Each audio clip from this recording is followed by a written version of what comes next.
I'm Milton Chang.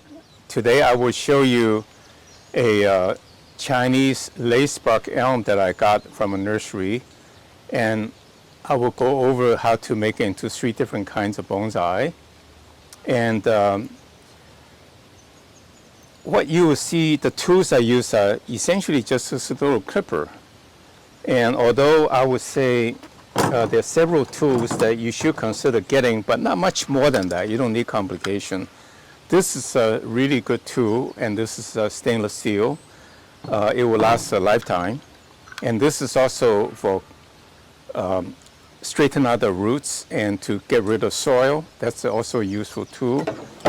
And this is a very good tool to cut thicker branches, although I will rarely use it because I can struggle with this small tool to cut branches up to probably more than half inch. So with that in mind then, let me just go ahead to show you several tree styles I can make. The first, you can see this tree is almost 27 inches, 30 inches tall. And so a lot of the beginner hobbyists do not like to cut drastically because they feel very sorry for the tree, which I think it's probably not a good philosophy, because unless you make drastic cuts, you're not going to have drastic looking tree, which is what you want to accomplish. But so let me go over making a tall tree to a shorter tree and shorter tree that I like to keep. And so in this case, we will use this tree as an apex. This is a young tree. You can see the bark has no lace, in a sense that no pattern. It's very uniform. However, I will show you later on a old lacebark tree, and you will see the bark is really quite pretty. So one of the things you can think of it is that, what do you want the tree to look like? So for example, you may want the tree to look like that, and then maybe a branch coming out here that's quite extended to make it a little bit more different, interesting shape, because in nature, trees grow fairly randomly as they seek light. Okay, so you want the tree top to be kind of like tapered and down. So this would be way too large. So if this is the apex, like you want to cut it right here, you can see there's a little bud here. That's where it will shoot out, so that you will have a little round thing here. And then these will be a little too tall, so you'll probably cut it off right here so that it will be, fill out right around this area. And the same thing on this side. This is way too tall because relative to the apex. So you probably want to cut it off about here. You can see this clipper works quite well for what I wanted to do. And you want to have the branches space out quite a bit, because otherwise it gets too cluttered. So you just cut it where you want the branch to branch out by choosing the right bud at the right angle to cut it. So I'll just go do a little bit quicker now. You can see now the top is relatively clean. It's up to this part, it's relatively clean. Now this branch, for example, is kind of too close to this branch, and there's so many branches up here, I probably don't need it. So I cut it off, because again, you make no mistakes when you cut, because the tree will fill in itself to make it look more natural. And the other interesting thing is that that's known as bar branch. That means the 2 branches coming out of the same place, as the same location as the trunk. And what happens is that this branch is a little bit longer, and therefore it will grow a little bit taller. And therefore the branch will be a little thicker. And whereas this one, you probably don't want it to look too symmetrical, so you actually cut it off right here, let's say, so that when it grows out, it will be more like here. So now you see, forget about the rest of it, you can see the top is actually quite a nice looking tree, right, just by a few clipping. Now, so that's, you just keep going, and that's why you can make the tree quite a tall tree. So let me keep going for just a little bit more. Like again, this branch is too close, and this branch is too close to the top one, and broad branch to the other one. So you don't want to be too cluttered. Just remember, trees will grow very rapidly. Don't ever worry about cutting off too much or cutting the wrong branch, because it will grow out to make it look natural. Okay, I'll stop right here for this tree, in a sense that the tall one. You can see when this is all cleaned up, it'll look quite a respectable tree. The next tree I'd like to show you is something around 24 inches tall, because I think that's the right, pretty good size to put right next to your antique or your treasured vase or something. And so with that in mind, then you begin with the end in mind, and you go for about 24 inches from the base. I chose to cut it at about 24 inches, so this is actually about 18 inches, because it will grow up to fill the rest of the space. And I use a hefty clipper, a little bit of struggle. There you go. And so now it's this thick. Now, let me tell you the reason why I cut it right here. You can see there's a little branch coming out here, and below that there's a little branch coming out here. And the likelihood is that if eventually these two would take over to become the apex.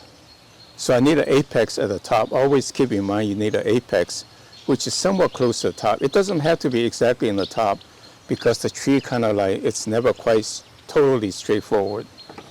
Okay, now that little nub is going to be a little problem, because it will never go away. So what I would like to do is just use this clipper to clip it off. Well, I might as well tell you where I got these tools. Some of them I got from Amazon, but a cheaper place to get it is in fact AliExpress, because that's coming directly from China. And the Chinese manufacturer use essentially the same steel. They call it German steel, which is an alloy that's very good for cutting tools. And that's pretty much the same as what the Japanese tool makers use. And therefore, they're very good cutting durability, quality. And I prefer the stainless steel because I'm a little sloppy. I don't always clean them up afterwards. So this is not round, it's already oval, but I'll make it even more random to get it closer to the next one. So when it heals, it won't look like it look like a more natural brickage. So that's how you will leave it. And frankly, I think what I'll do is to cut these off, this one off, or even cut this one off actually, so that this will become the apex, becomes the top. And this actually will become really very beautiful, because a part of the healing, which is that you see when a tree branch breaks off, they eventually heal over. That makes it look very natural. I actually don't put paste over it to hide it, because actually I want it to look natural.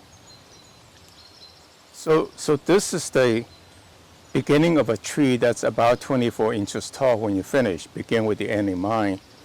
Now, when you have a tree branch coming up like that, the apex, you don't really want this branch to be too close. You know, it just doesn't look right. So you must have cut it off. And in fact, make it look irregular so that the healing will not be round or oval, but irregular, which just makes it look nice. And so if this tree branch grows up, these branches below take over, I think that will look pretty natural. And again, you don't want these to compete with this apex. Just remember, when this branch is taller than this one will grow much faster. And so that will be totally out of scale. So again, branch out as what a mature tree would be like. You cut off some branches so it will not look too dense.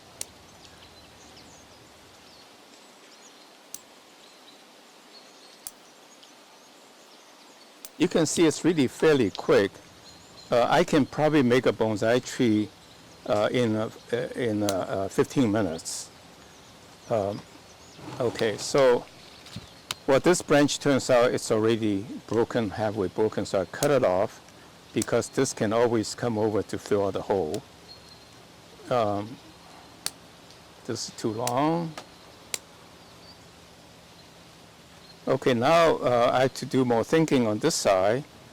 I was thinking this branch will come up to fill this hole, so I probably don't need this branch. It's kind of a bob branch, so I'll cut it off a little bit. So it wouldn't look too good. It looks okay. It wouldn't look too good when I'm done with it, but in time it would, by May you can see how much progress the tree itself has made. And now, again, I want the bottom to be a little bit bigger, so maybe I will cut it off right about here. And you know, don't listen to what I say too hard, but take what I say and extrapolate the way you conceive it and you build on it, and then it becomes your method. I think in the bonsai area, we are so much stuck to the tradition, which actually hinders our progress because we stop thinking. You know, you need to think about what you're going to do to create your own style. Okay, I'm going to stop cutting because I'm going to save the bottom branch for the next version, which is a much shorter version. And just believe me, in the sense of just imagine you want the tree to be tapered. So the bottom branches are longer, therefore it will thicken the bottom a little bit more. So sometimes you want to leave some of these on to let it thicken the trunk, even though you're not going to use it for design. So again, you need to think long term and think how you're going to, you want a tree to look like at the end, in the long run. Okay, so to me now, you can see, ignoring the bottom part, you can almost put it in a pot, and a 24-inch tree that's about like, you know, like this. It will look really quite nice. You will see in May, which is only 3 months from now, the amount of progress the tree will make. And so my whole point is that start with a good quality tree, and then, in a sense, it's not planting the wrong stuff. And, you know, and one of the big mistakes starting people make is too anxious to put it in a bonsai pot. One, it's just not that much, it's not as good growing volume as in a growing nursery pot. So I'm going to keep this tree in the nursery pot probably for at least a year, if not 2. And the trunk in 2 years will be probably of this size, which will be really respectable bonsai. So, and then you can take it out of the pot. By then, there'll be a lot of roots, and the tree will look decent. And the bonsai pot is small, but it will keep the tree alive, and no problem. Well, I hope you liked the demonstration I did today. You can see bonsai is really relatively easy to do if you don't are too stiff about it. Please like and subscribe to my channel, and we will notify you when we have a new posting.